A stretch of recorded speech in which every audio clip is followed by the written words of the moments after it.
Baik, coba kita lihat ayat-ayat lain ya tentang langit ini. Misalnya kita lihat ya agak cocok dengan ayat ini, misalnya Al-Baqarah ayat 22. A'udzubillahi minasyaitonirrajim.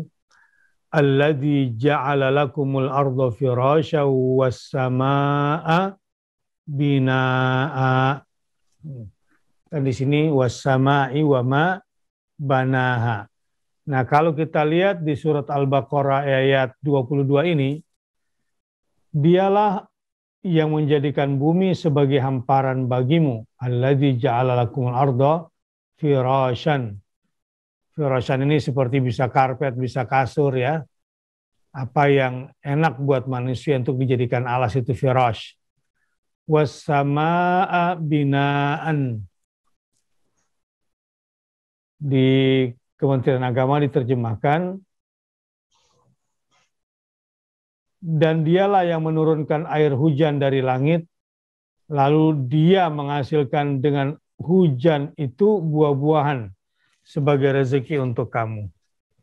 Nah, jadi fungsi langit sebagai binaan, sebelumnya adalah bumi sebagai firasyan, pasti ada maksudnya. Kalau bumi sebagai hamparan, di sini langit sebagai, kalau diterjemahkan, dia yang menjadikan bumi sebagai hamparan bagimu dan langit sebagai atap. Nah, dari sekian banyak fungsi ya, lapisan-lapisan atmosfer manusia ini yang dibuatkan oleh Allah betul-betul banyak sekali manfaatnya.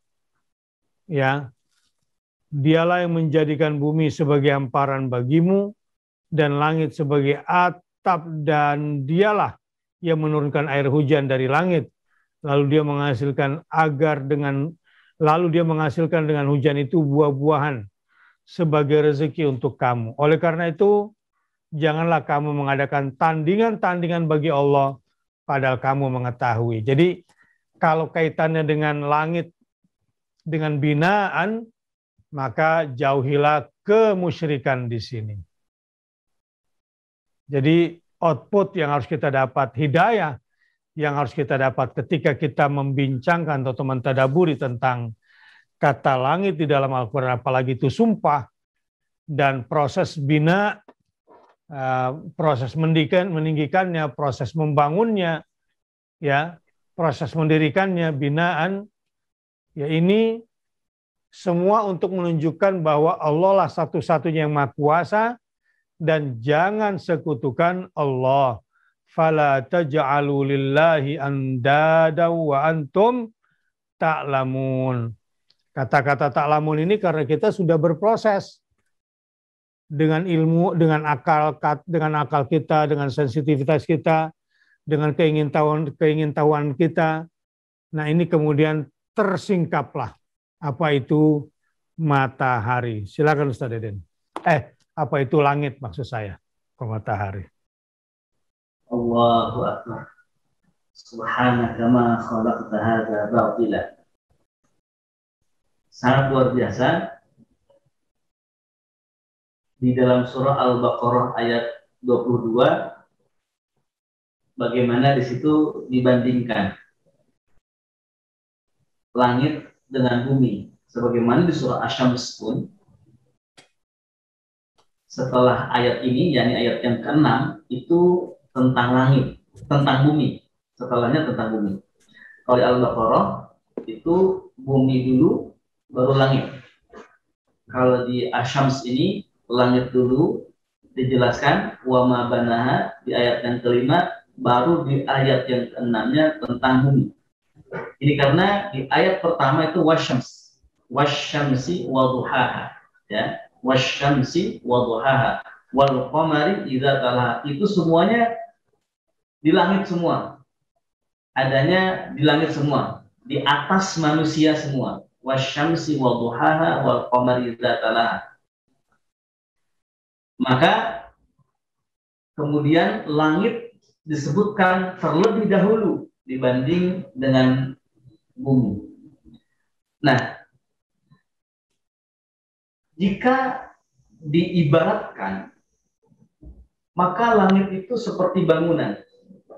Ya, seperti bangunan. Bangunan maksudnya adalah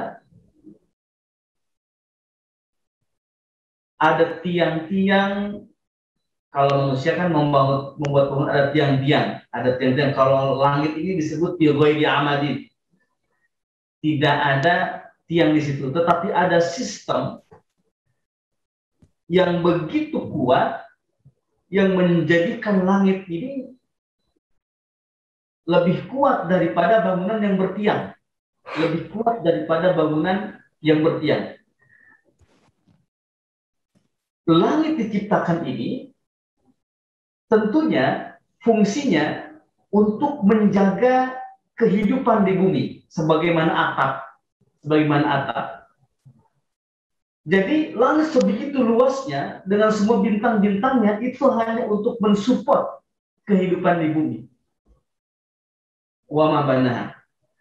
Dan kalau melihat begitu besar dan luasnya langit, wa ma banaha, dengan semua yang ada di dalamnya, dengan semua detail arsitekturnya yang sangat luar biasa, itu bukan hanya sekadar kemudian untuk kemanfaatan manusia di bumi, tetapi juga untuk menunjukkan keagungan Allah Sang Pencipta.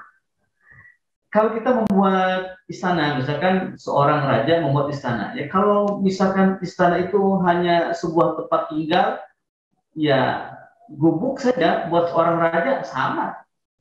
Nggak mesti kemudian membuat istana yang begitu megah. Maka kemegahan yang dibangun oleh seorang raja, istananya itu untuk menunjukkan kekuasaannya, untuk menunjukkan kekerajaannya, kemegahannya, untuk menunjukkan kehebatannya gitu. Seorang raja dengan membangun istana semacam itu, kalau fungsinya sekedar tempat istirahat atau untuk menopang pekerjaannya, tidak perlu semacam itu.